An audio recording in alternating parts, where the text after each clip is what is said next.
From Pocketnow.com, this is Pocketnow Weekly.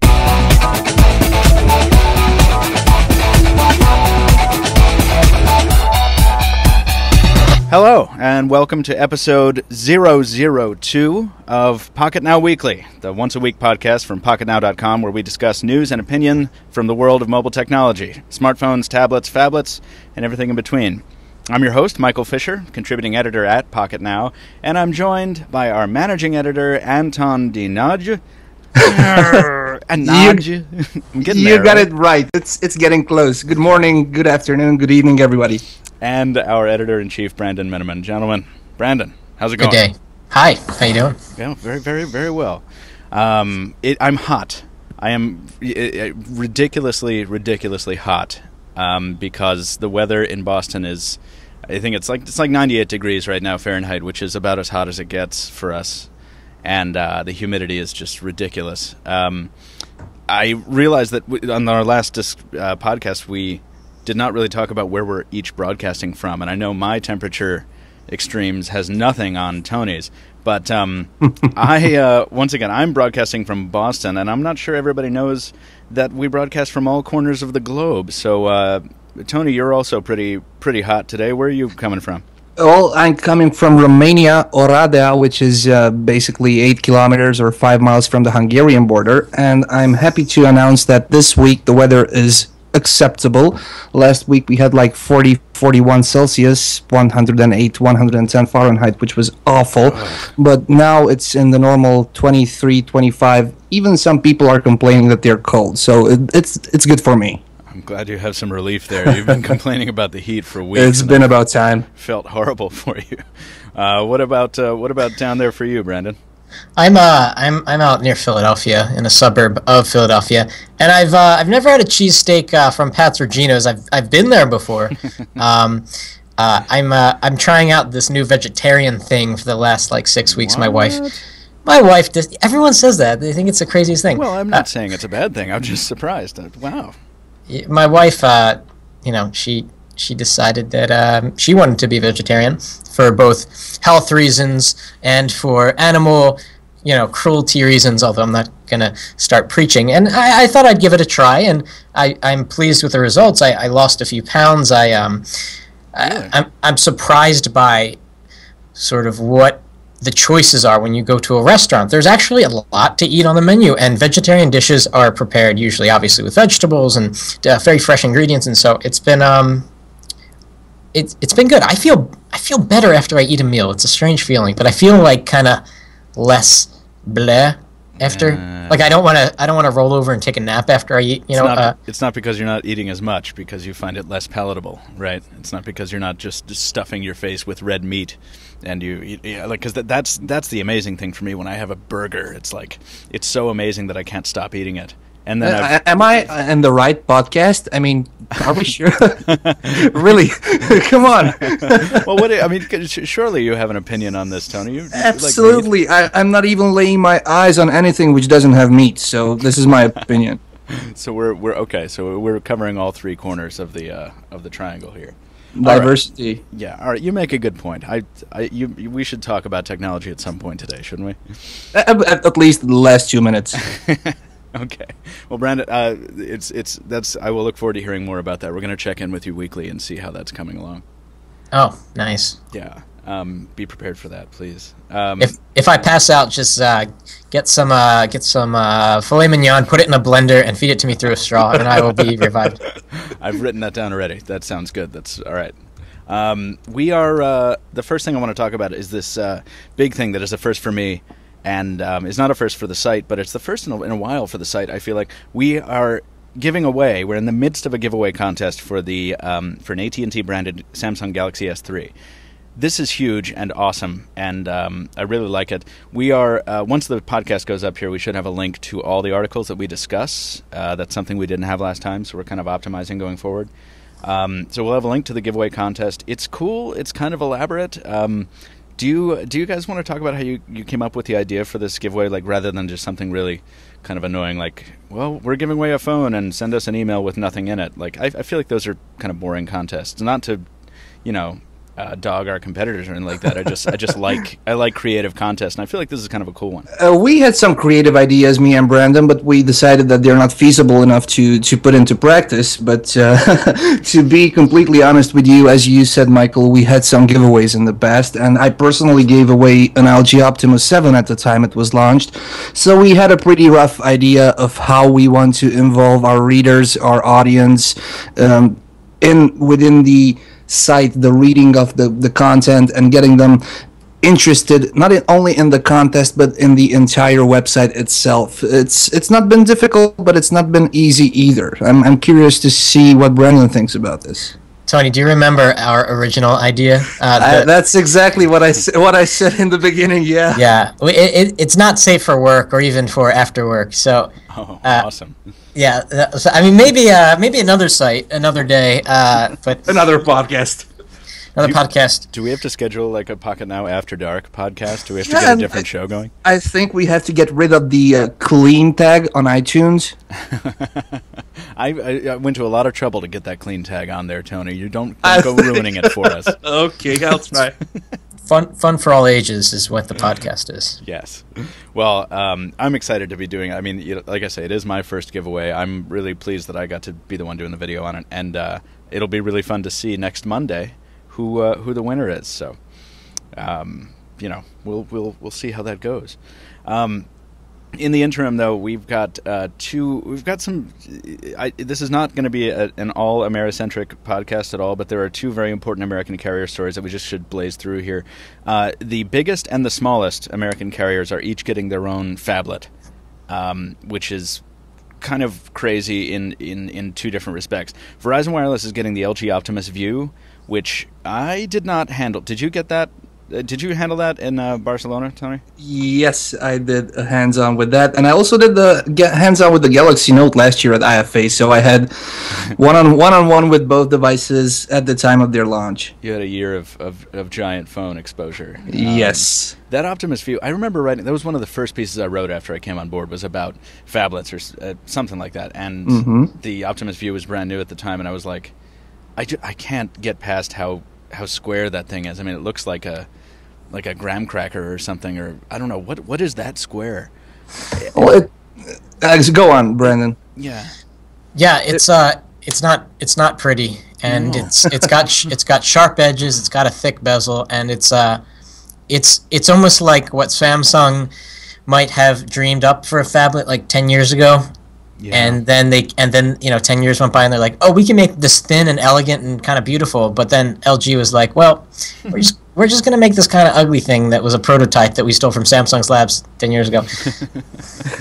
Yeah. The thing is that LG had to come up with a tablet. I almost said tablet, with a phablet, even though I hate the word phablet, because Samsung has the Galaxy Note, and obviously they didn't want to go with a 16:9 aspect ratio, and they went with a 4:3, which is at one point normal if you come to think of it, because the iPad is a 4:3 aspect ratio, and everybody says it's good for content consumption, even though if you're watching videos you'll see those huge black bars at the top and bottom. Right. But it feels larger than it is. I think I even mentioned that in my hands-on video. I handled the Galaxy Note in day one, and then I handled the LG Optimus View in day one too, and it feels larger than the Note, even though they're comparable in size. Yeah, and it looks larger than the Note. I mean, the Note looks like a phone. The Note looks like a phone that's got an injection of steroids. The Optimus looks like a tablet that even in its tablet form factor wasn't the right idea, and then it got shrunk down to phone proportions. That said, considering how interested I've been in trying out new, larger phones ever since the Galaxy S3 exposure that I've had, I wouldn't mind trying out that Optimus View. I don't, just because something's different doesn't mean it has to be awful. I would like to try it out for a week or so. It will be an interesting encounter, believe me, because LG, as far as I'm concerned, they're making good hardware, even though 99% of the listeners will not agree. I think that they make a good job with their hardware, but yeah, you have to meet it personally to handle it for a week, and then you can talk about whether you like the 4:3 aspect ratio or not, because there really is no middle road. Right. Middle way. I was speaking of LG. I was playing with it. This is tangent one of 100. I was in a Verizon store today, and they had a little kiosk, and there was an LG phone. It was, I think, it's some LG phone with a slide-out keyboard, and it was a cool kiosk because when you picked up the phone, the system or the kiosk knew that you did that and started playing a video specific to that phone. God, yeah, I hate those. Yeah, and the video was just ridiculous. I mean, maybe for someone who doesn't look at phones all day, but let me tell you about some of the things it was saying. It said, "Updated UI with the latest Android 2.3.5," and then it says, "Upgraded process." Oh, echo. Little echo. Sorry, no, go away. And then it said, "Upgraded processor," and I looked down at the information card, and it says 800 megahertz. No. And I started to cry, and I said, "Excuse me, sir, this is out of date and not factual, and I would like to talk to your owner person." Did 6 guys come out in suits and throw you through a window? No, there was only one guy, and there was a big line, so I just went on my way. Yeah. Oh God, isn't that funny? The retail store is a strange place. zone where facts get twisted around until there's something else entirely. And where things are just out of date, and it used to be that in the retail environment that was okay because things didn't change so fast. But 2.3.5 is 2 generations old now. So yeah. I want to spend I want to do a whole field trip to retail stores again for some reason. I feel like there's carriers are going to figure out a better way to do the retail store at some point because everyone sort of does it the same now with variations on a theme of these phones on these big clunky tethers. And I feel like there's such a better way to do it. Didn't Helio do something crazy with retail stores? Didn't they have couches or something, or am I just making that up? Yeah, well, they only had 3 phones, which was great for them. Yeah. And then they made a funky environment because they were really targeting the teenagers, and so right. Couches and probably soft drinks or whatever kids these days drink. For me, it's just whiskey all day. But oh, what a coincidence! Well, before we get too far off on that, while we're talking about carriers and phablets, the Galaxy Note is coming to T-Mobile USA. Really, I just want to laugh a little bit. I mean, I do like seeing T-Mobile USA try, and I really like a lot of stuff they do. I feel like their customer service is really excellent. But they're about to get the Galaxy Note, like on the eve of the launch of the Galaxy Note 2, and it's why bother at this point? I wonder. Let me defend T-Mobile. Please. So if T-Mobile had a press release today and said we're going to have a iPhone 4S this week, no one would be like, "Oh, geez, the iPhone 5's coming out. You guys are horrible," because everyone wants the iPhone, or not everyone, but a lot of people want the iPhone, and the fact that they're bringing out the Note, which is still very popular, and only a small fraction of the smartphone using population has it. There's still a lot of opportunity to get it, and don't forget that the Note 2 is going to be announced next month. But then it's probably not coming out until September, October. And then it's not coming out in the U.S. until probably, if it's going to be as breakthrough as it needs to be, it's probably not going to be available in the U.S. until early next year. So there's 6 months probably that T-Mobile will still be relevant with the Note. What if Samsung will pull the same trick as they did with the Samsung Galaxy S3, and it will be available in the States in September? And that means that our good folks, our friends on T-Mobile, will get the Galaxy Note 2 next year because they just got the Galaxy Note 1. Oh, do you think T-Mobile would intentionally delay it? Well, do they have any reason not to get the Galaxy Note on time? I mean, AT&T had it with the same Snapdragon processor. What was the reason for T-Mobile not to get it? T-Mobile uses different bands, though. Yeah, but still the processor supports those bands, and it's not a problem. The processor that the Galaxy Note uses supports AWS? Yeah, it's a Snapdragon processor. It's working on AT&T, and it should work on T-Mobile too. So I think, and even if it didn't support those AWS network frequencies, I think if T-Mobile would have pushed Samsung a little bit, they could have had the phone or the phablet in summer, and even then, it would have been late. Yeah, well, I mean, I don't think T-Mobile necessarily has a lot of clout. I mean, they're the smallest U.S. carrier. People were interested because they were going to get gobbled up by AT&T, and then I don't know. I like T-Mobile. I like aspects of T-Mobile, but it's Okay, just quick question. One of my usual quick questions. The Samsung Galaxy S3 is a 4.8 incher. The Samsung Galaxy Note is a 5.3 incher. The difference is really small. Would you grab the latest Galaxy S3 on T-Mobile, or would you grab a 1-year-old Galaxy Note? I mean, I'd go for the Galaxy S3 myself, just because I prefer so much more about it. What about you, Brandon?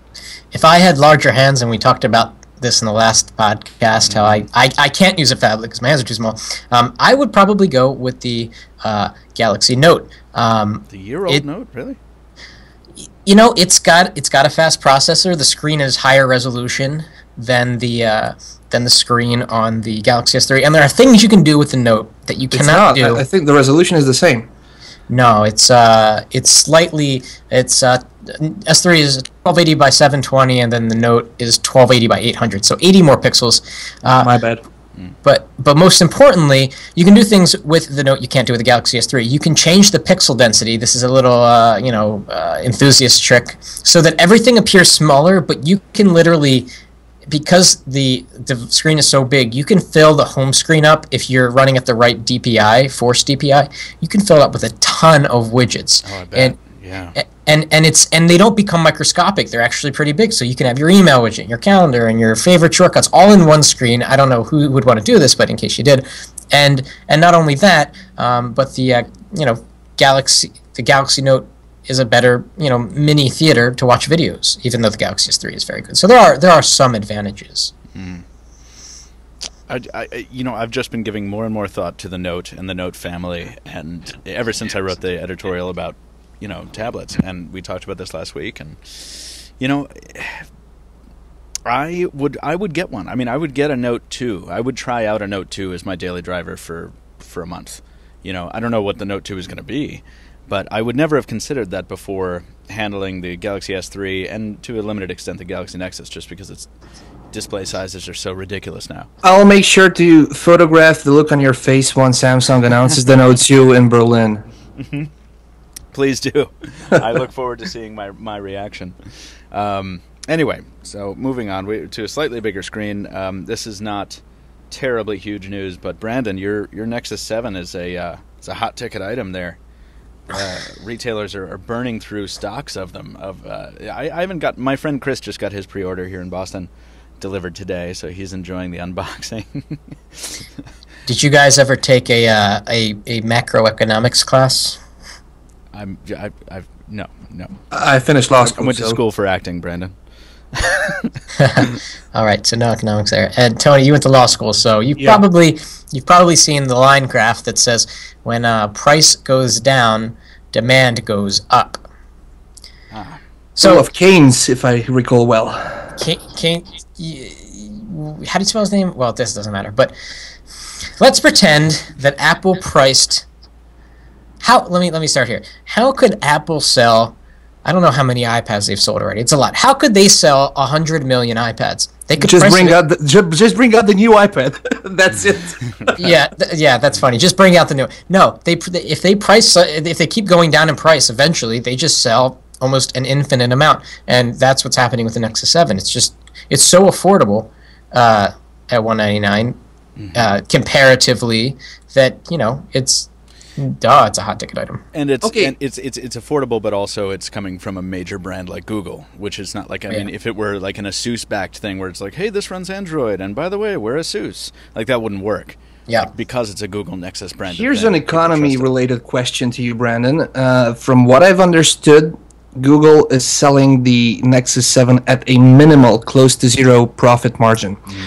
How long do you think they can keep up with that? How long until the price of the Nexus 7 will go up? Because at one point, Google or Asus will say, okay, enough of this. I need to make at least $1 out of the entire deal. Never, because Google is obviously trying to benefit from the all of the money they make from Google Play, which is a lot. They sell all kinds of content, and they make money from apps. So Google will just be collecting checks, and Asus is probably being paid close to at cost, if not slightly below. And in exchange, their brand is plastered on probably the second hottest tablet of 2012 and maybe one of the hottest tablets of 2013. So isn't this what we call a dumping policy? A what policy? A dumping. I'm not sure if it translates correctly into English. It translates into something hilarious in English. Okay, yeah. I'll rephrase that for the next podcast, but make sure to include this one because it's an interesting topic. Okay. I'll take a note on. We have to discuss a dumping policy on the next. I already. Never mind. Tony, this is one of the things that I've wanted to make sure that we mentioned at the top of the podcast because it's so important to me that everyone understands how much joy I get on a daily basis being able to talk to, like you in Romania, Jaime in, oh God, tell me I'm getting Honduras. This right. Honduras, right? Yes. Oh, good. It's just not like every day I get to have like a different cultural experience. Like that, one of these podcasts, I'm going to have you tell us about the parking situation out in front of your building that one morning. Okay, I'll snap some pictures. Please do. All right, we'll leave that as a teaser for next time. The final Android topic that I have, unless you guys have another one after this, is something that I've noted in the log for the podcast today as simply as this is ridiculous.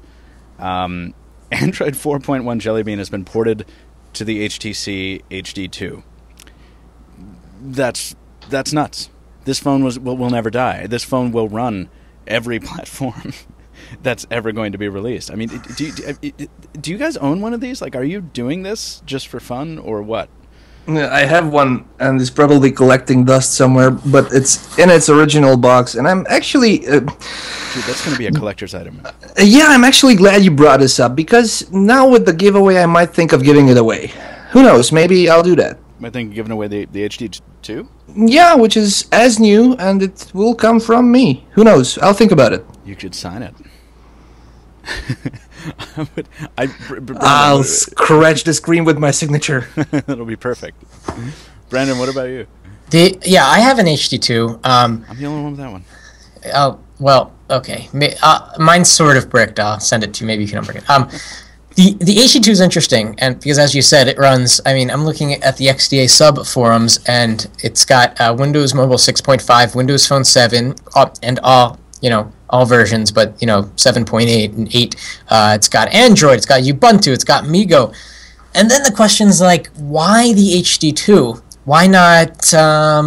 Why can't the Desire HD do this? Or why can't the Nexus S run Ubuntu and Meego and Windows Phone 7? Well, the answer for at least what I'm trying to come up with is that because so many people bought the HD2, and it became almost a development platform in and of itself, because it, for the first time, brought capacitive displays to Windows Mobile. And I think it came out before Android started shipping. And so it was either... I'm trying to think back. When did the HD... Well, no, I think Android was out, but it was definitely the first 4.3-inch display I ever saw in public. I think it was the biggest display for a minute. Yeah, biggest display for a minute. And it's built with the respectable Snapdragon 1 gigahertz MSM. I don't remember the rest of the numbers.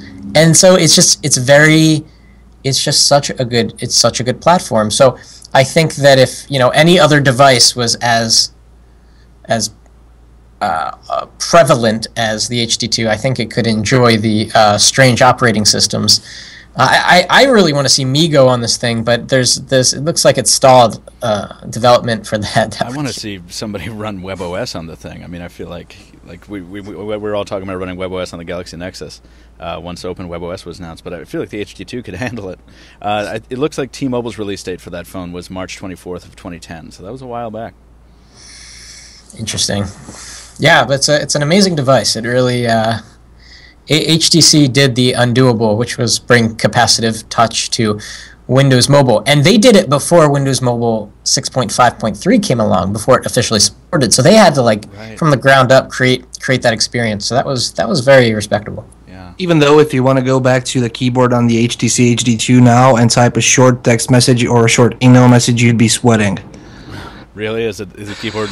All the responsiveness can be tweaked, but the out-of-the-box experience was awful. I mean, you tapped on the Q key and it registered sometimes a T or a U, so it had some glitches. It was good, but out of the box the experience wasn't as good, which is normal because HTC was a pioneer with this, and of course the developing community helped a lot by going with all sorts of tweaks and hacks for calibration of the keyboard and the entire touch screen itself. But I think as a first it was a good effort.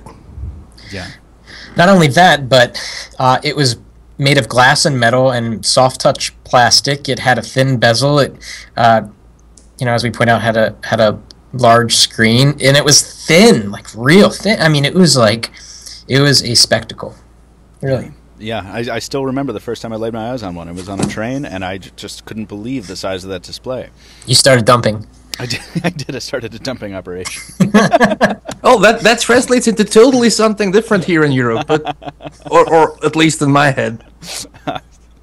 Oh man! Well, speaking of Windows Phone, though, the only news this week, unless I missed something really critical, guys, save me if I did, is that the Lumia 900 price is down to $49.99, which indicates that we're getting close to the not really the end of its popularity, but certainly the buzz has passed. After the buzz episode 1 was based on the Nokia Lumia 900.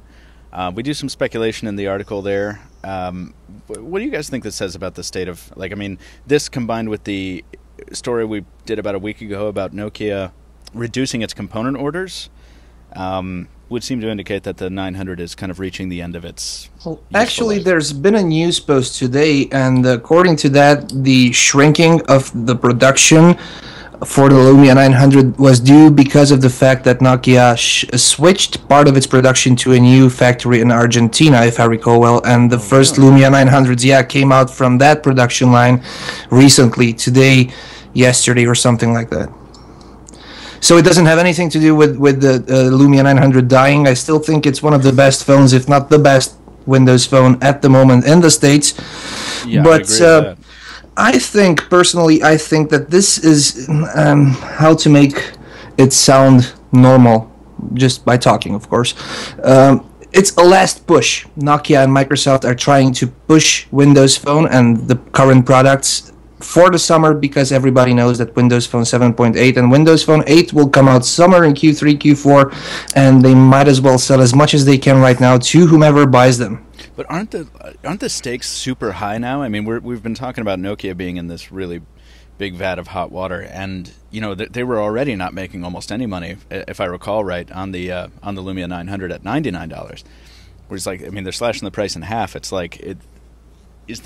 is this like a part of betting on the future so hard, on future adoption of Windows Phone 8 devices that they're going to manufacture, or what? Nokia's policy was always, and if I recall well, I attended a couple of Stephen Elop's keynotes, was to get smartphones in the hands of as many people as possible, whether we're talking about emerging markets or we're talking about established markets like the US or Europe. I think they're continuing on that same trend to get Nokia products and Windows Phone Microsoft products in as many hands as they can, so they can grow their user base. And to have something established by the time Windows Phone 8 hits, regardless if there will be an official upgrade or not. Sure, but Nokia doesn't make any money, with the more people having Windows Phone handsets, right? I mean, they don't get any profit from the custom apps they're building or anything like that. Their money still comes from hardware, doesn't it?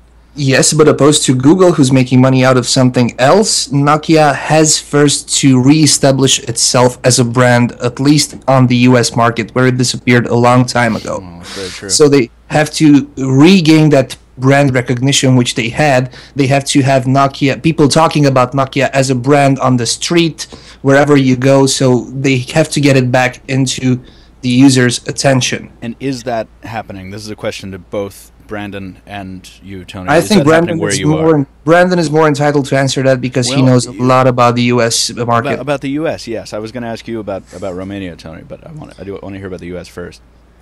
Yeah, I've never owned a Nokia phone, but I'm starting to feel the result of the Nokia push in the U.S. because you see the 900 in movies. that Nokia brand is starting to be kind of cool, and you know, the fact that they're dropping the price, I think, means that the 900 is going to step aside soon. It's going to go even further down in price, and then the new Lumia is going to come out in this holiday season. It's going to be priced at $199 again, and then people are going to be like, oh, do I really need this high-res screen? This dual-core CPU. Here's a 900. It's $30. It looks just like it, and you know, I'm going to get that. And then they're Nokia customers for life. So is that? I mean, do you see them on the streets though? Like, I mean, do you see Nokia devices out there? I think I have one friend who has a Lumia 900 in Boston here. It's really rare, and it's I mean, that's the thing. This is what worries me, because we've had this massive push, and it's been very visible. And AT&T's like, here's a whole corner of the store, and here's window units, and here's everything. We're putting all of our commercials and whatever. And I still, like, most of my friends have, you know, this is anecdotal. You know, it's not really worth anything. Most of my friends have iPhones. Most of my friends have Android phones. You know, it's like... Yeah, but don't forget the big picture. I'm sorry, Brandon, go on. Oh, I was just going to say that the, quote, have I seen it on the street, end quote, test isn't very... For some reason, it doesn't really hold water, because think about this. How many Galaxy Nexi do you see in your daily life? If I go out, I see about one a day. One a day, okay. And that's one of the most popular phones ever. What a Nexus? Yeah, wouldn't you say that? I don't know. I think the sales data on the Nexus is unclear. But for the sake of argument, go ahead. I don't want to interrupt your thing. Yeah, for some reason, I guess maybe because there are just so many devices, trying to gauge the popularity of a phone, and I've tried this by trying to determine if you see it in your everyday life is problematic at best. Yeah. Yeah, I mean, and the only phone that you see everywhere is, of course, the iPhone. And it seems that almost every human on the planet has an iPhone. It's very strange. Like in the subway, iPhone. Mm-hmm. Where's the Galaxy Nexus? Where's the Lumia 900? Well, certainly, you know, millions of people have purchased these, but you don't see them. It's, you know. Mm-hmm. And what's the story over there in Oradea, Tanner? It's different. If you recall the Nokia Lumia 800 and 710 launch announcement, it should have been available initially in 5 countries in Europe. I think Germany, Italy, France, UK, Switzerland, something like that. Maybe I'm getting some of these wrong. I was jealous. I wanted one. Yeah, we got, actually here in Romania, we got the Lumia 800, but at the same time around, you guys got it in the States through the Microsoft store, so we got it pretty late. You can still buy a Lumia 800 or a Lumia 710. We have a couple of e-tailers here who are having those phones on their offer, but they're not on stock, so you have to wait 1 or 2 weeks for them to deliver them to you. So it's kind of strange. Romania is a country which up until recently had a Nokia factory, one of the largest in Europe, which was of course closed a couple of months ago due to economic situations, but that's not the topic. The topic is that one would expect to have Nokia Lumia phones throughout the entire European community around the same time, and that's not the case. Well, it seems like they've still got their work cut out for them, and I agree with you, Brandon, that anecdotal evidence is treated with sort of disdain for a very good reason. It's just interesting to see, because you expect something like a massive push like this, like what we've seen for the Lumia 900, to have had some kind of visible, concrete results, and it's funny when that is not the case. But then again, I am surrounded by people who do not care about technology, which is why I am happy to be on the podcast with you guys who do care about it. Oh yeah, yeah, and with our listeners. Thank you for listening. The Windows Phone is now, I want there to be more news about it, but there is none. So I want to talk about iOS for a second. I do not have the iOS 6 Beta 3, but it is coming out. It is trickling out to developers. I think Jaime has said that some of the improvements have been interesting. I don't think there's much interesting in there. I think it's just, some app fixes and things like that. I still have to get my iPad to like me again. By the way, I don't know if I mentioned this last week, but I should mention it now. Anyone who is running a beta or a regular version of iOS on their iPad or iPhone, do not do not change your debit card information or your credit card information in iTunes and then try and do a software update, because it will mess up your entire life. My iPad for about a week, because I haven't had the time to fix it, has been stuck in a continuous loop of trying to update its apps and not being able to. So, don't change your iTunes billing information. And in related news, don't lose your credit card when you are out on the town, because that's inconvenient all the way around. That goes for you too, gentlemen. Nice, thanks. No problem. I'm happy to provide life advice for you. But even more exciting, new details on the next iPhone. Has production started already? We've got a bunch of leaks of these frames. It seems pretty clear at this point that this new design is a lock, this kind of stretched iPhone 4 design. I have to be honest with you, I'm bored out of my mind by it. Who's excited about it? Please talk about it. Well, okay, you took air into your lungs, so now speak. Okay.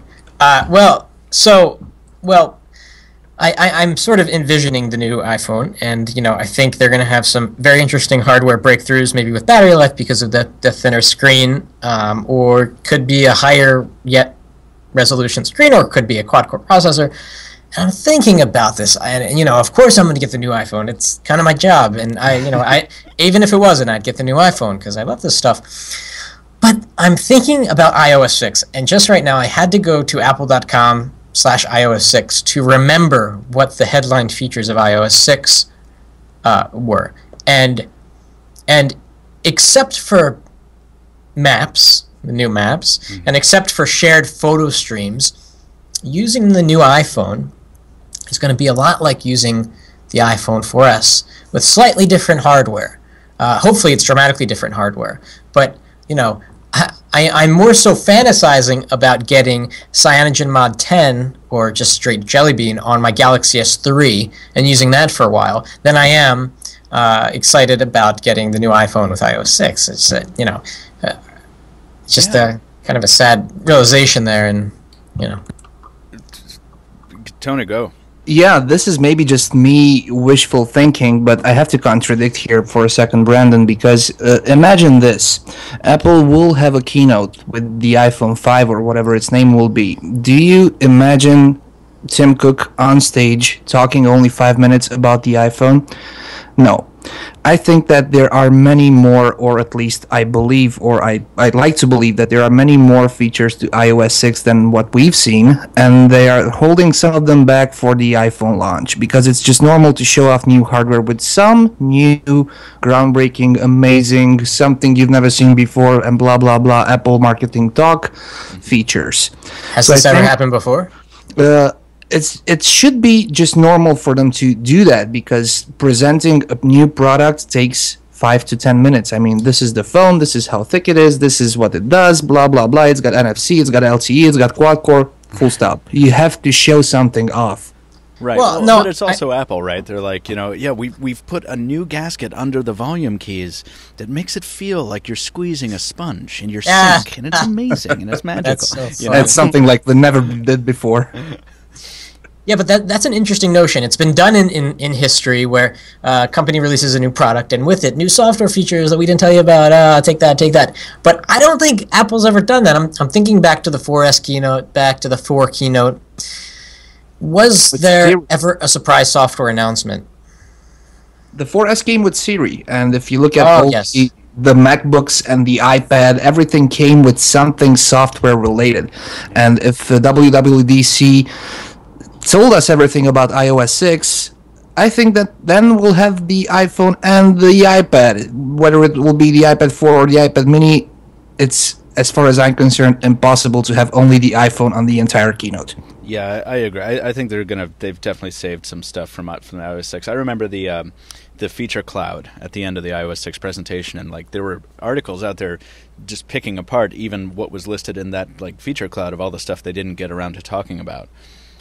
So there's other stuff there's plenty of stuff that they can focus on. My beef with it is that it's the same damn UI. Even if I weren't, we think it is. I mean, that's what it is in the betas. You know, In the betas, yeah. But what about if they are holding something back? I don't know, something like widgets. I'm just saying stuff. Right. You know what? I wish they were. I wish that I could believe that kind of big shift was in store for us. I mean, if it is, I will. I don't know what I'll do. I will eat my hat. You know, I mean, it's just, it seems so. They seem so timid about changing this grid of icons based UI mentality, even though it's been 5 years. You know, you look at an iPad today or an iPhone today, the UI looks exactly the same as it did in 2007, with the exception of a custom wallpaper and some more icons and folders. You know, that's not cool. Why there's is that this so saying. cool? I don't understand. There's that saying you guys say in the States and in the UK: if something ain't broke, don't fix it. Right? Yeah. And so far, it's selling millions. I know. You know, I think there should be a saying that says, well, it's broken. Everyone doesn't know it. You know, like, I mean, I don't know. I think that this is still a problem for we tech nerds and a subset of tech nerds too. It's not all of us. I mean, it's just the UI people and the people who use this stuff all the time, I guess. But yeah, I don't know regular users ever complain about the grid of icons. I think they're fond of it. I mean, they like it. I like it. And if you come to think of it, Android is the same. Okay, bring on the hate mail. It's not the same at all. If you take away the launcher, it's the same. Just fire up your application drawer and you'll see the same list of icons. Right, but the application drawer isn't the core of the experience. The Yeah, but application if drawer it's is where you go to get your applications. You can do whatever you want with your home screen. Yeah, you have widgets on Android, which is something different. If iOS 6 will bring widgets, it will be on par with Android. And again, bring on a hate mail. I'm always looking for useful widgets, because although I love to tout the benefits of Android as being able to put glanceable widgets on your home screen, they never quite seem to work for me. By the time I flip to the screen on the left, the widget hasn't updated. I'm like, well, this is pointless, delete. And then the news app on the right home screen, also isn't updated, or it's white for like a second as it refreshes, and I'm like, oh, well, this is useless, so I flick it off. And I came across a new widget that I'm not going to tell you the name of yet, because I'm going to write about it and make a video about it on Pocketnow. And it was actually reported on another site, so maybe if you will know what it is. But what it lets you do, I love this. It lets you crop a part of a website. So think about your usage habits. For example, I visit certain websites on a regular basis, like The Verge and Pocketnow and Android Central. And what I do is I look at the top 2 stories, and I see if there's a new one, because I'm kind of obsessed with new stuff.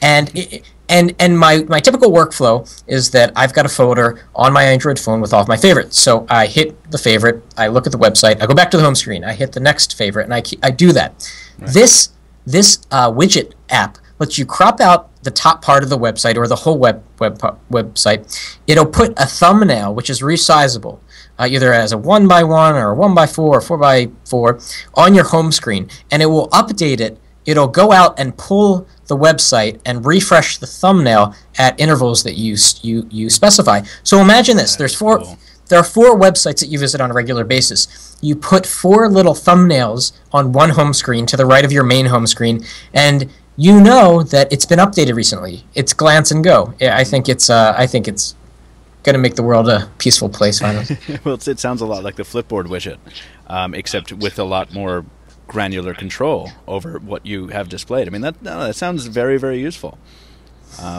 Quick question again: how many home screens do you guys have? Yeah, I have right now. I was just about to talk about what I'm running here. Like, I've got 3 home screens right now. That's all I ever really want. What about you, Brandon? Well, what's on your home screens? Well, I was since we were talking about widgets, I'm using the Motorola Atrix HD right now, and I've got 3 widgets that I use all the time. I always swipe to the left to get my full screen calendar. I have an entire home screen just devoted to the calendar widget, which is important to me because I do a lot of stuff and I always forget what I have to do. And on my primary home screen, actually to the right is the power control and an Evernote widget.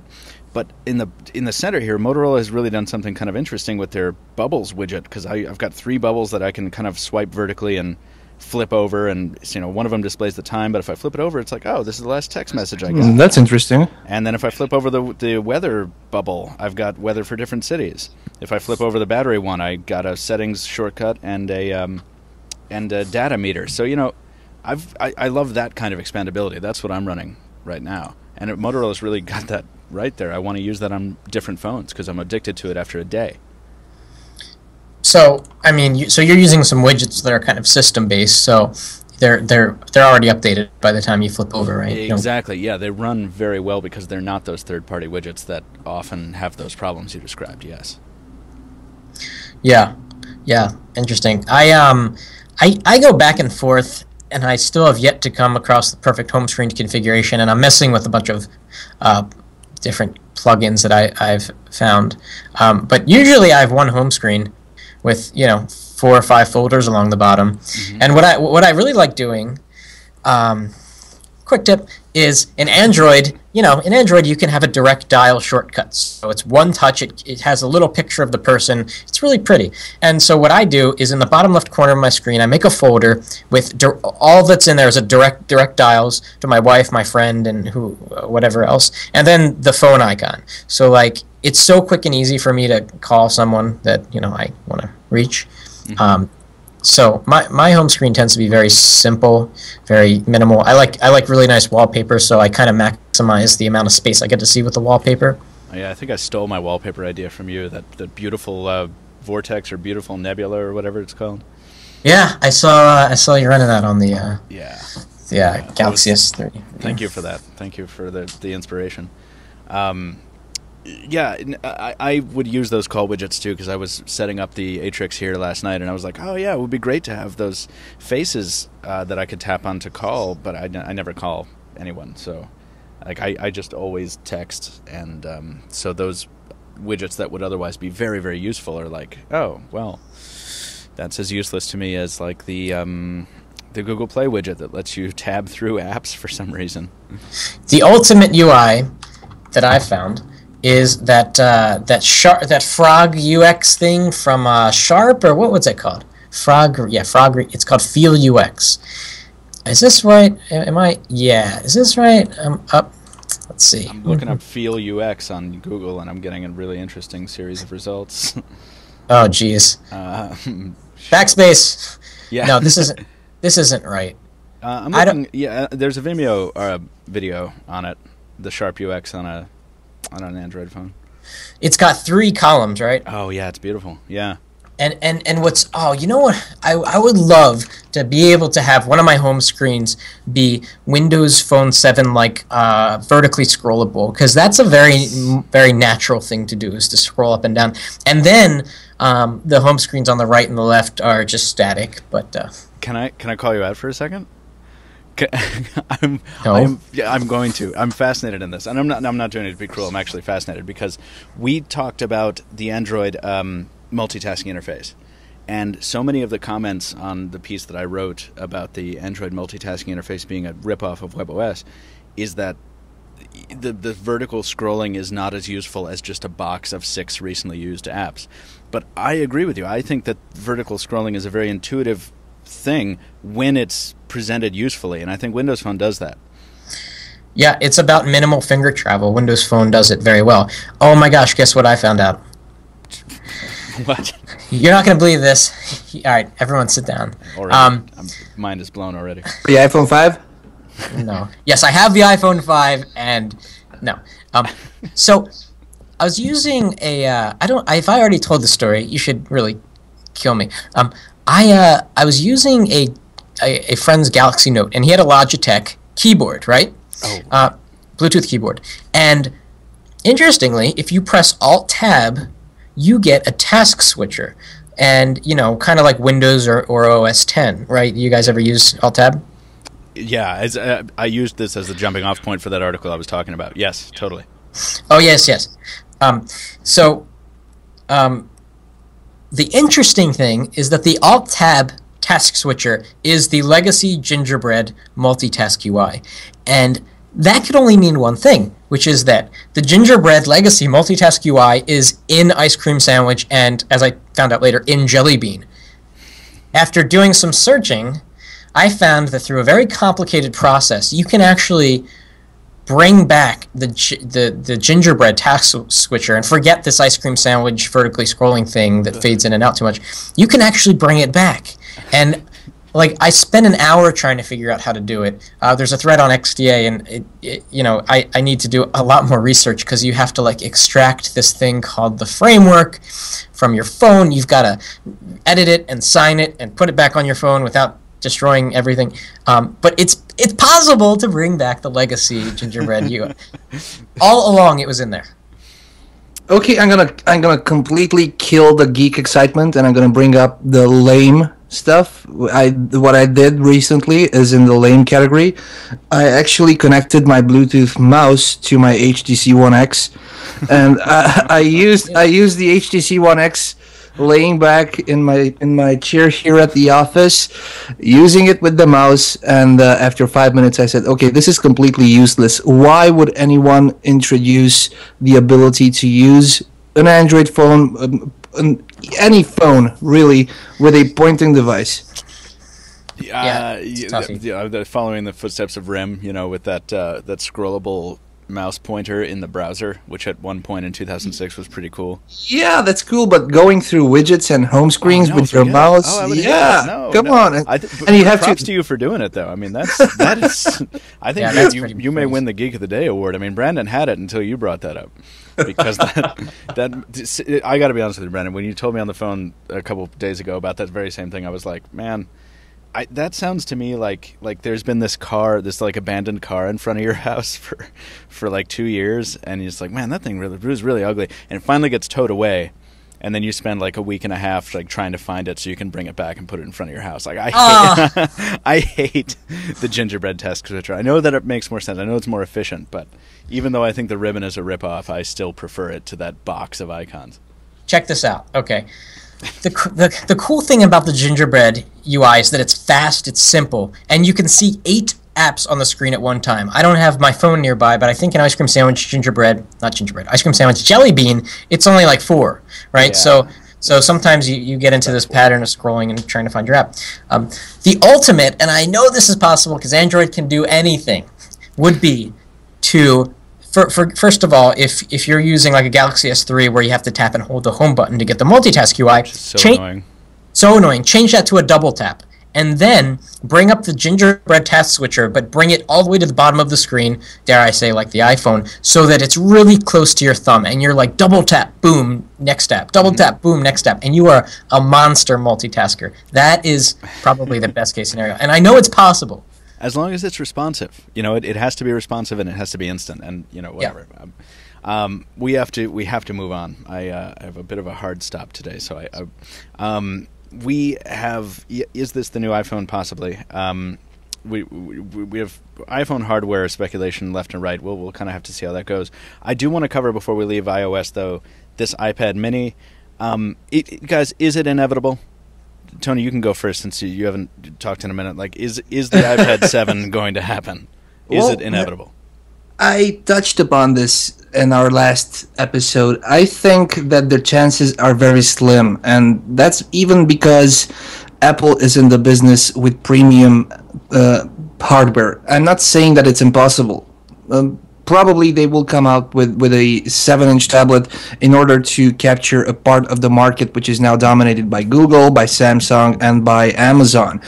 But as I said in my previous episode, will I buy one? Yes. Will I need one? No. Brandon? I think what's changed. What I said last time was that the current iPad is far too thick and far too heavy to be comfortable as in bed and whatnot. What's changed is that the new rumor is that the iPad Mini will be as thin as an iPod Touch, and wow, that would just that would be incredible. That would be just finger licking good. Yes. I just recently realized I hate thin hardware, but we'll get to that later on. Yeah. You hate thin hardware. Yeah, I just realized that when I got the PureView 808, but we'll talk about it later. I've got an Atrix HD here for you. How thick? At its thinnest, it's 8.6 millimeters, but oh no, bring on a 40 millimeters, man. well, it flares out to a thicker measurement up top, though. It's No, you could definitely. This is definitely a theft deterrent. You could definitely take down a criminal by throwing this at his face. I want to. I think the iPad 7 is coming. If it's as thin as an iPod Touch, I would buy it instantly. That's kind of my one points about the Nexus 7 I really don't like is the thickness. I'm worried about it. You know what Apple could really pull off let me scratch everything. I'm too excited now. you know what would be huge and awesome for Apple to do with the iPad 7, to do something which has not been done yet, or maybe some of them do it, but not everybody. Bring on the smaller iPad, put full phone functionality on it, not via Bluetooth, not via speakerphone. just kill the need for having two devices. You want a 7-inch phone? Yes. No. Listen, Michael, I don't want to carry my iPhone and my iPad. I understand. I wrote a piece on it, and I agree completely. But a 7-inch phone, like, you want to hold a 7-inch phone up to your head? Why not? Why not? Come on. Okay. No, man. No, please continue. This is fascinating. No, you guys don't get it. I hate carrying two phones. I've always carried two phones because one is my preferred platform, the other one is my preferred camera. I always carry a phone and a tablet if I go outside because I'm tethering from one to the other or because I need stuff. But with a smaller tablet, I will no longer need to bring my phone with me if the tablet will allow me to receive phone calls. And I'm not talking about phone calls via my Bluetooth headset, and not talking about phone calls via speakerphone so that the entire tram, bus, and everybody, the taxi driver, listens into what I'm talking. Sure. Well, what about something like the Pad phone with like a Bluetooth stylus or something like that? Like, I mean, something that integrates nicely. Sure, yeah. Just bring on some full phone functionality, and I think that would be great. I guess it's just a question of, like, you would have to never go someplace that would require you to put the thing down, because you can't fit a 7-inch tablet in your pocket terribly well. I mean, not everyone is, you're a tall guy, right? So you could probably fit a 7-inch tablet in your pockets. I mean, I don't think I could under all circumstances. What happens when you go to the water park or something like that? I don't know. What do the kids do these days? Here in Romania, nothing. They don't carry the stuff like that. Kids these days, all they do is text and sext and Facebook and go on them water rides and while they're Facebooking on the MySpace. Yeah. Anyway, well, that's fascinating, Tony. If I come across a 7-inch phone, I will get it to you somehow. It looked strangely at the Samsung Galaxy Note. Even I had a picture with the Galaxy Note at my ear. But yeah, why not? I mean, I don't care what people say. If they laugh at me when I'm using the iPad as a camera, which I never do, I don't care. If I'm putting a 7-inch phone to my ear and talk to somebody, I don't care. What I care about is that I need to work, I need to be good at my work, and I need to be able to multitask, and I need to be able to deliver what I have on my task list for that day. And if that needs a phone functionality on a tablet, give it to me. Let me be happy. I understand. I understand. I think I would need something more portable. Like, I was able to go through life for 4 months with the Veer as my daily driver. That is a 2.8-inch screen. And it's not just because I'm a WebOS guy. It's because I really liked it. I found that I liked carrying around this phone that sort of disappeared into my pockets, and it wasn't taking up this big slab of space somewhere on my body. I mean, there's something to be said for extreme portability as well. So, I don't know. I feel like as long as you can swap your SIM in different circumstances, I could maybe carry a 7-inch phone. Yeah, but don't forget, you can use the iPhone with the headphones which are supplied. You could use the iPad the same way if it had phone functionality. Sure. Well, that's true. Yeah, but you made a big point of saying, like, you didn't want a headset, right?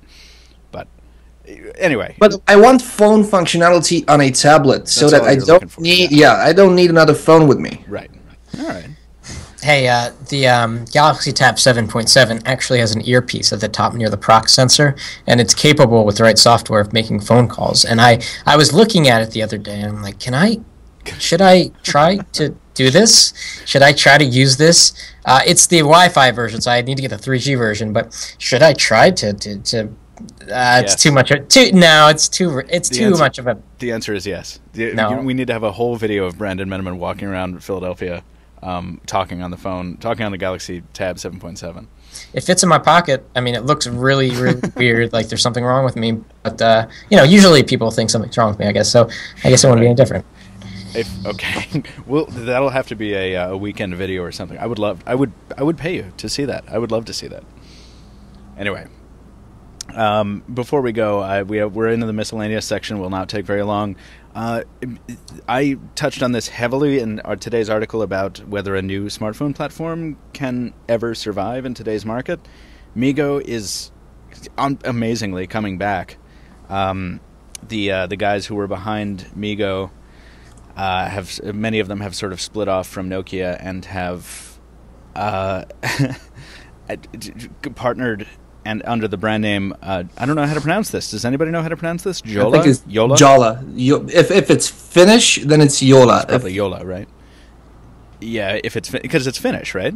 Then it's Yola. Yeah, then it's got to be Yola. They're serious about this. They've got a whole team. They don't have a website yet because it's a brand spanking new, but they have a LinkedIn account. They've got a Twitter account, and they've announced a distribution deal with a Chinese distributor. Somebody save me on this one. I don't know what the Chinese distributor's name is. But this distributor has like 2,200 retail outlets, and that's huge. It's massive, and they're going to build at least two Meego-based phones this year. One of which will be for the common person, one of which will be for the enthusiast. That's amazing. And they're talking about maybe building in compatibility with HTML5-based Tizen apps. This is just huge. I love seeing it when a new platform comes and kind of tries to shake things up a little bit. I love the underdog. And I really love when a bunch of people who are part of a company that's going one direction say, no, we liked the way we were going before. We built something amazing in Meego. Actually, the quote is, Nokia created something wonderful, the world's best smartphone product. It deserves to be continued, and we will do that together with all the bright and gifted people contributing to the Meego success story. That's cool, man. I mean, these guys have passion. They're going to go do it. I think it's great. What do you guys think?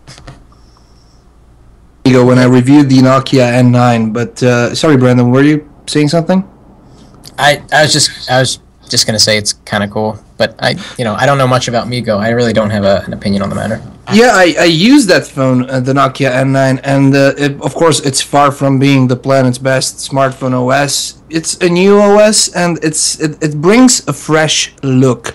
I mean, the concept of those panels, you had basically 3 panels, if I recall well. It was back in the day. One for swiping, one for swiping left to bring up a task manager, one is your main home screen, and the third one is the list of your applications, and you can access them wherever you are, in whichever application. Just swipe from the left or from the right and you can access those, or even from the top to lock the screen. So it's a great concept. The problem, as always with new platforms, is lack of developer support and lack of applications for the end user. So it all depends, and it's like a chicken and egg story. You cannot have users if you don't have applications, and you can't have applications if you don't have a user base. So it's a catch-22. 23, 24. If they can figure out how to get Android apps running on Meego, do you think? And if they can make a sizable enough store, do you think it has a shot? I'm not sure Google will agree to that. But I don't think they will at all. But if it could happen, I mean, look, it's happening on the playbook to a limited extent. I would go as far as saying that back in the day, if Nokia wouldn't have ditched Meego, or if somebody would have picked up Meego where Nokia left it off, it would be around the same as Windows Phone right now, because they both started basically from scratch. Yes. Yeah.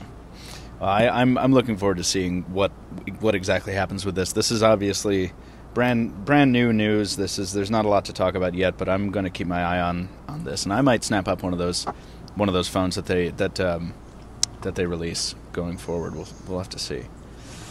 I want to talk, Tony, about your crazy camera shootout very briefly. What was it like to shoot with... Tony posted an article comparing the cameras on the HTC One X, the iPhone 4S, the PureView 808 and the Galaxy S3. And the Galaxy S3, and it's awesome. If you haven't read it, listeners, you should go out and check it out on our site. It's really, really an in-depth comparison. I loved it because I love shooting sort of amateurish photos with my cell phone camera.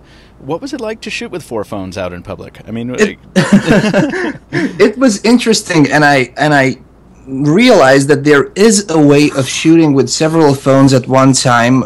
Everybody in the business is using phones either, I don't know, on a board or holding one phone in their hand and the other one in their other hand. But the real thing is that all the phones which you are using for your test recording have to have the same perspective, so that the same lighting conditions apply, the same sound conditions apply. And I realized how to do that.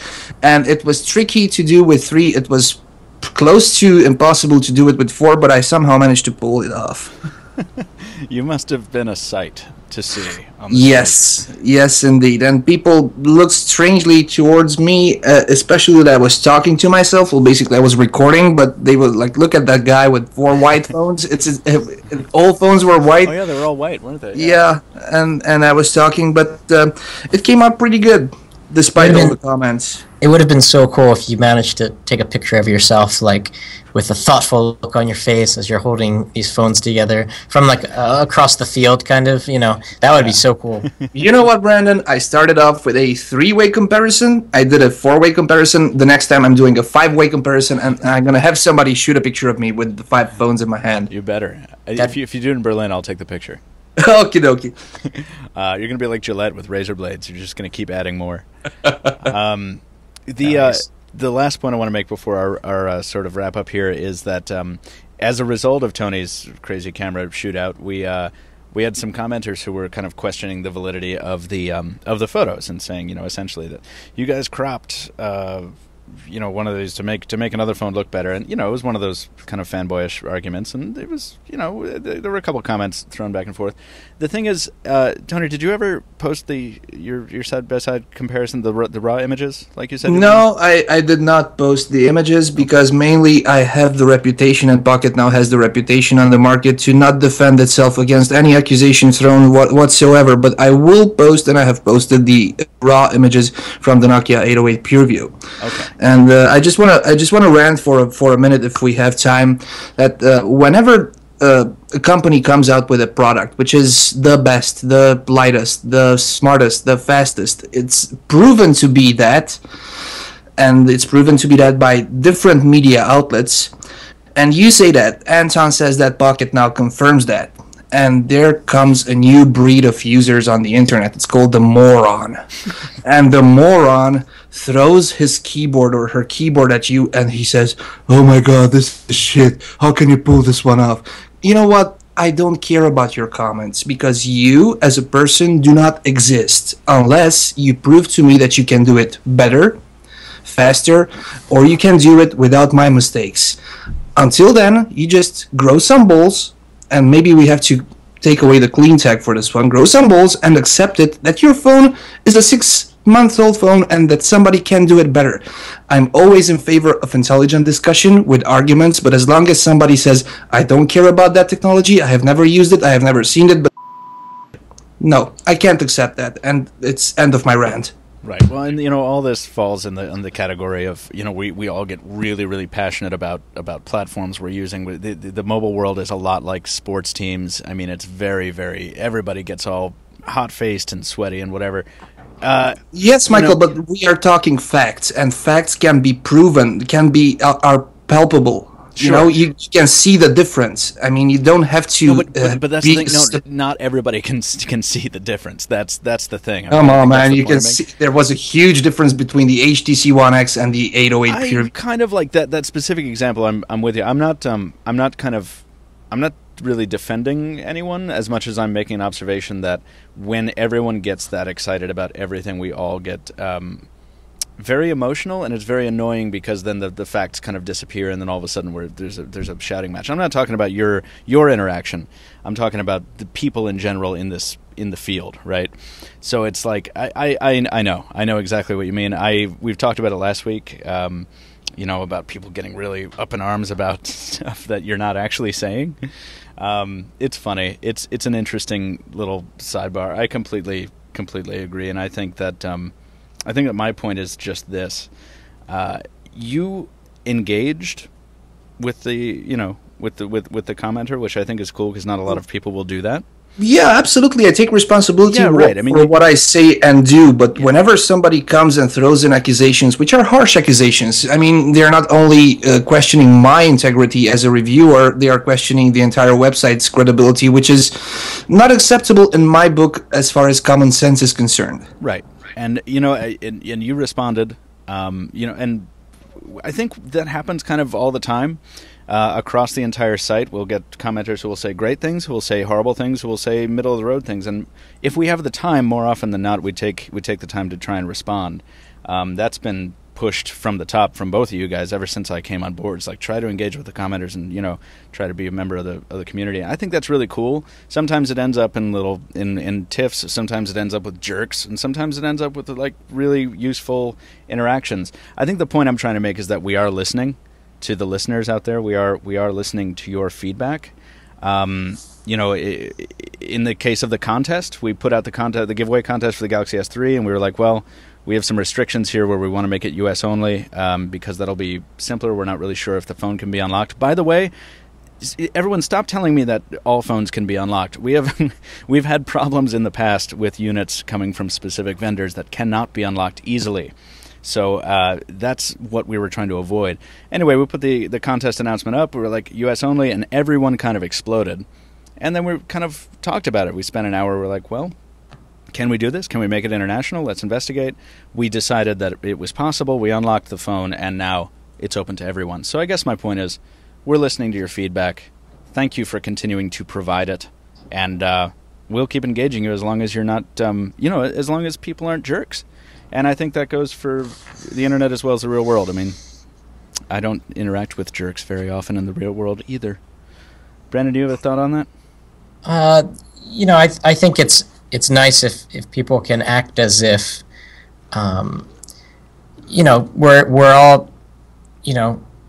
all in this. Let's act as if we're in the same room. We're having a reasonable, intelligent discussion about the issues that we care about. At the end of the day, we're just reviewing and talking about cool technology, and we want to help you we want to point you towards the coolest stuff we find. And we're not paid by Samsung. We don't have an agenda except to write really good content for you. And so it's kind of confusing to me sometimes when the morons come with their torch lit and it's like, whoa, we're if you think there's something wrong here, let's talk about it. We'd love to engage you, but don't come at us with a fist in the air. It's just how the internet is, and it's fine. Well put. Well, Tony, how are you doing over there? You good?